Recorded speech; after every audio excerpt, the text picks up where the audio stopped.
Hello guys, welcome back to our channel. I hope எல்லாம் ஹெல்த்தியாக சந்தோஷமாக இருப்பீங்கன்னு நினைக்கிறேன். இன்றைக்கி என்ன ரெசிபின்னு பார்த்தீங்கன்னா, ஒரு சூப்பரான ஸ்வீட் ரெசிபி தான். ராகி ஹல்வா எப்படி செய்கிறதுன்னு பார்க்கலாமா? இது நம்ம 2 மெத்தட் பண்ணலாம். நான் ஓவர் நைட் சோக் பண்ணுற மெத்தட் பண்ணல. ஈஸியான இன்ஸ்டண்ட்டான ஒரு ஹல்வா ரெடி பண்ணுறது தான் பார்க்க போகிறோம். நான் அதுக்கு ஹாஃப் பவுல் ராகி ஃப்ளார் எடுத்திருக்கேன். அதில் ஃபஸ்ட்டு ஒரு கப் தண்ணி ஆட் பண்ணிக்கலாம். அதுக்கப்புறமா 2 கப் தண்ணி ஆட் பண்ணிக்கலாம். ஃபஸ்ட்டு ஒரு கப் தண்ணி ஆட் பண்ணி கட்டி இல்லாமல் மிக்ஸ் பண்ணி விட்டுக்கோங்க. நீங்கள் எந்த அளவுக்கு மாவு எடுக்கிறீங்களோ அந்த கப்பால் தான் அளந்து ஊற்றணும். அதே அளவு தண்ணி தான் எடுத்துக்கணும். ஸோ எக்ஸ்ட்ரா ஊற்றுனீங்கன்னா தண்ணி இதுவாகும், கம்மியாக ஊற்றினீங்கனாலும் கட்டி பட்டுரும். ஸோ அதனால் எந்த கப்பில் மாவு எடுக்கிறீங்களோ அதே அளவுக்கு தண்ணி மிக்ஸ் பண்ணிக்கோங்க. டோட்டலாக இதுக்கு 3 கப் தான் தண்ணி தேவைப்படும்.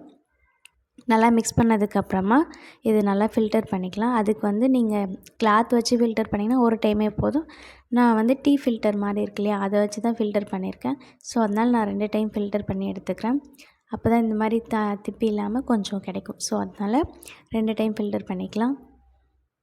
இதில் இன்னொரு மெத்தடுமே இருக்குது. அது என்னென்னு பார்த்தீங்கன்னா, ஓவர் நைட் ராகியை சோக் பண்ணிவிட்டு மறுநாள் காலையில் கிரைண்ட் பண்ணிவிட்டு நல்லா அந்த பால் எடுத்து வச்சு பால் புளிக்க வைக்கணும். ஒரு 4 to 5 hours புளிக்க வச்சிங்கன்னா ரெடி ஆகிடும். அந்த மெத்தட் வேணும்னாலும் சொல்லுங்கள், கமெண்ட் பண்ணுங்கள், செஞ்சு காமிக்கிறேன்.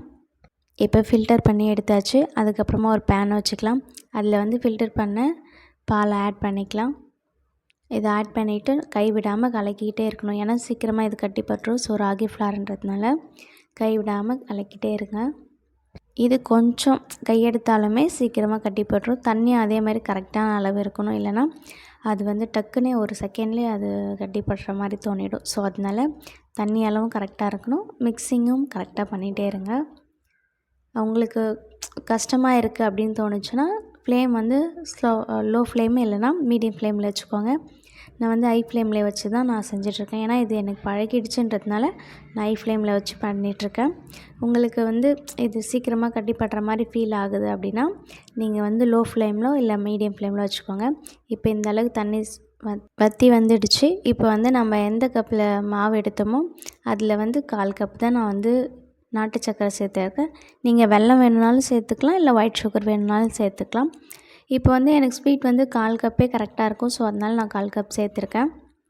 உங்களுக்கு இன்னும் அதிகமாக தேவைப்பட்டுச்சுன்னா 1/2 கப் சேர்த்துக்கோங்க, போதும். நான் எந்த பவுலில் மாவு எடுத்துருக்கனோ அதில் 1/4 கப் தான் சேர்த்துருக்கேன். இந்த அளவுக்கு நல்லா தண்ணி சுத்தமாக வற்றி வரணும். அதுக்கப்புறமா பேனில் ஒட்டாமல் வர ஸ்டேஜில் கொஞ்சமாக கீ ஆட் பண்ணிக்கோங்க. நான் 1/2 ஸ்பூன் தான் கீ ஆட் பண்ணியிருக்கேன். இது நல்லா மிக்ஸ் பண்ணிகிட்டே இருங்க. அப்போ தான் சுத்தமாக பேனில் ஒட்டாமல் வரும். அந்த ஸ்டேஜில் நம்ம எடுத்து வச்சிடலாம், கரெக்டாக இருக்கும். இதுக்கப்புறமா நல்லா பேனில் ஒட்டாது வரப்போ ஒரு ஸ்பூன் கீயில் நீங்கள் முந்திரி பருப்பு ரோஸ்ட் பண்ணி சேர்த்திங்கன்னா இன்னுமே டேஸ்ட் நல்லா இருக்கும். நான் இது அந்த கிளிப் மிக்ஸ் ஆகிடுச்சு. ஸோ அதனால் இது மட்டும்தான் காமிச்சிருக்கேன். இது நல்லா பேனில் ஒட்டாமல் வரப்போ தான் ரெடி ஆகிடுச்சுன்னு அர்த்தம். ஸோ டேஸ்ட்டு சும்மா அல்டிமேட்டாக இருக்கும். ட்ரை பண்ணி பாருங்கள். அண்ட் இந்த மாதிரி நிறைய ஹெல்த்தி அண்ட் இன்ட்ரெஸ்டிங்கான நியூ வீடியோஸ்க்கு நம்ம சேனலை மறக்காமல் சப்ஸ்கிரைப் பண்ணிக்கோங்க. பக்கத்தில் இருக்க பெல் ஐக்கானை கிளிக் பண்ணிக்கோங்க. அப்போ தான் வீடியோ போட்டால் உடனே நோட்டிஃபிகேஷன் வரும். அண்ட் இந்த வீடியோ பிடிச்சிருந்தா லைக் பண்ணுங்கள், ஷேர் பண்ணுங்கள், சப்ஸ்கிரைப் பண்ணுங்கள். தேங்க்ஸ் ஃபார் வாட்சிங். பாய். மனதார சமைச்சு வயிறார சாப்பிடுங்க.